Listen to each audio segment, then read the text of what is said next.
ہم الحمدللہ پڑھ رہے ہیں، سمجھ رہے ہیں، تو ہم شیطان کی چالوں سے محفوظ رہیں گے۔ اللہ کی پناہ ہر وقت مانگنی چاہیے اور شیطان کی چالوں سے بچنے کی۔ ویسے اللہ تعالیٰ نے بھی شیطان کو یہ جواب دے دیا تھا اسی وقت، جو میرے نیک بندے ہوں گے وہ تیرے بہکاوے میں ہرگز نہیں آئیں گے۔ تو ہم اللہ تعالیٰ سے دعا کرتے ہیں کہ ہمیں انہی مخصوص نیک بندوں میں سے بنائے جو کہ شیطان کے بہکاوے میں نہیں آئے، ورنہ شیطان کا تو بڑا حربہ ہے کہ وہ اس صراط مستقیم پر چلنے والوں کو ہی اچکتا ہے، اور سیدھے راستے پر چلنے والے اتنے بڑے بڑے، اتنے علماء، اتنے فقہا، نیک لوگ جو ہیں تو وہ ایسی سمتیں چلے جاتے ہیں کہ اللہ تعالیٰ ہمیں، ہماری اور تمام ہی مومنین کی، مسلمین کی اور علماء اور فقہا کی اس سے حفاظت فرمائے۔ اللہ تعالیٰ آگے فرما رہے ہیں انما یأمرکم بالسوء والفحشاء، شیطان تو تم کو جو ہے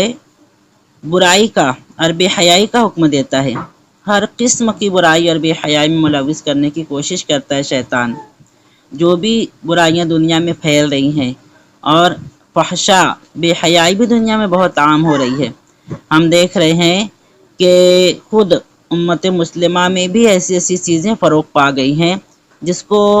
کا حیا سے کوئی تعلق نہیں ہوتا، اور جس پر عمل کر کے لوگ حیا کو چھوڑ کر بہت دور نکل جاتے ہیں۔ تو یہ شیطان کا حربہ ہے، اور میں بتا چکی ہوں کہ شیطان صحیح راستے پر چلنے والوں کی ہی راستے پر، صراط مستقیم پر ہی بیٹھتا ہے۔ تو ہمیں اپنا جائزہ لیتے رہنا چاہیے کہ کہیں ہم شیطان کی چالوں میں تو نہیں جا رہے ہیں، کسی نہ کسی طریقے سے، تھوڑی سی کسی چیز میں بھی، کسی معمولی چیز میں بھی شیطان کے بہکائے ہوئے باتوں میں تو نہیں آ رہے ہیں، اس کی پلاننگ کا حصہ تو نہیں ہم بن رہے ہیں۔ اس کا جائزہ ہمیں ہر وقت لینا چاہیے۔ خود احتسابی کی عادت ہمیں ہر وقت ہونی چاہیے۔ اگر ہم خود احتسابی کی عادت ڈالیں اور بلکہ دوسروں کو بھی اس کا پرمیشن دے کر رکھیں ہم، کہ ہمارے اندر کوئی ایسی بری چیز اگر تم کو نظر آئے تو ضرور اس کی اصلاح کرنے کی کوشش کرنا، نہ یہ کہ کوئی ہم کو بتائے تو ہم اس سے برا مان جائیں۔ المسلم میراۃ المسلم، مسلم مسلم کا آئینہ ہے، مومن مومن کا آئینہ ہے۔ جس طریقے سے ہم آئینہ اپنے گھر میں ضرور رکھتے ہیں یہ دیکھنے کے لیے کہ بھائی ہمارے چہرے پر کوئی داغ دھبا، کوئی کچھ ایسی چیز تو نہیں لگی ہے جو اسے ہم صاف کر لیں، اسی طریقے سے مومن بھی مومن کا آئینہ ہے۔ مومن کو آئینے کی طرح سامنے والے کی غلطیاں جو ہے تو بالکل بتانا ضروری ہے، اور ہم نہیں بتا رہے ہیں تو ہم بھی اللہ نہ کرے کہ اللہ تعالیٰ کے غضب کا نہ شکار ہو جائیں۔ اور اگر کوئی ہم کو بتا رہے اور ہم اس کا برا مان جائیں، آئینہ ہماری نشاندہی کرتا ہے چیزوں کو، تو ہم سوچتے ہیں چلو اچھا ہوا ہم دیکھ لیے، یہ چیز جو ہے تو صاف ہو گئی ہمارے چہرے سے۔ لیکن اگر کوئی اور یہ چیز بتا رہا ہے کہ بھئی تمہارے اندر یہ عیب ہے، یہ برائی ہے، اور ہم اس کے اوپر غصہ ہو جائیں، ہم یہ بولیں کہ تم ہم کو ہی کیوں کہہ رہے ہو، یہ ہمارے اندر کی بہت بڑی کمزوری ہوگی۔ اگر کوئی میں کہہ رہا ہوں کہ لوگوں کو اس بات کی اجازت دے کر رکھیں کہ اگر ہمارے اندر ذرہ برابر بھی کوئی ایسی چیز تم دیکھو تو تم ضرور ہمیں ٹوک دو، تاکہ ہماری اصلاح ہوتی رہے، ہم خود احتسابی بھی کرتے رہیں اور اپنی اصلاح بھی کرتے رہیں۔ اور ہر ایک کو یہ چاہیے کہ کوئی مومن بھائی یا بہن اگر اس کی اصلاح کرنے کی کوشش کر رہی ہے تو اس کا شکریہ ادا کرے۔ ہمیں بھی یہ چاہیے کہ ہم اس کا شکریہ ادا کریں، نہ یہ کہ اس کے اوپر ہمیں غصہ ہو۔ تو شیطان تو اس بات کا حکم دیتا ہی ہے، اور یہ بھی چاہتا ہے کہ تم اللہ تعالیٰ کے بارے میں ایسی باتیں کہو جو نہیں جانتے۔ یہ ساری چیزیں جو تھی، جو اہل عرب، آگے چل کے ہم تفصیل سے پڑھیں گے، بحیرہ، صائبہ، وسیلہ، حام، بہت سارے ایسے جانور ہوتے تھے، اونٹ ہوتے تھے، اونٹنیاں ہوتی تھی، جنہیں یہ لوگ بتوں کے نام پر وقف کر دیا کرتے تھے، ان کا کھانا، ان سے فائدہ اٹھانا، تمام چیزیں حرام سمجھتے تھے۔ تو یہ ایسی چیز ہے جو اللہ تعالیٰ کے بارے میں کہہ رہے ہیں، جو نہیں جانتے، جس کا علم نہیں ہے، اور یہ کہہ رہے ہیں کہ یہ چیزیں حرام ہے، گویا اللہ تعالیٰ کے اوپر افتراء پردازی ہو رہی ہے۔ اللہ تعالیٰ نے تو حرام نہیں فرمائی یہ چیزیں، خود سے ان چیزوں کو حرام کر کے اور اللہ تعالیٰ کے اوپر نعوذ باللہ الزام تراشی ہو رہی ہے۔ ان تقولوا علی اللہ ما لا تعلمون، جس کا علم نہیں وہ چیز اللہ تعالیٰ کی طرف کیوں منسوب کرتے ہو۔ وَإِذَا قِيلَ لَهُمُ اتَّبِعُوا مَا أَنزَلَ اللَّهُ، اور جب ان سے کہا جاتا کہ بھئی اس چیز کو مانو، اس چیز کی پیروی کرو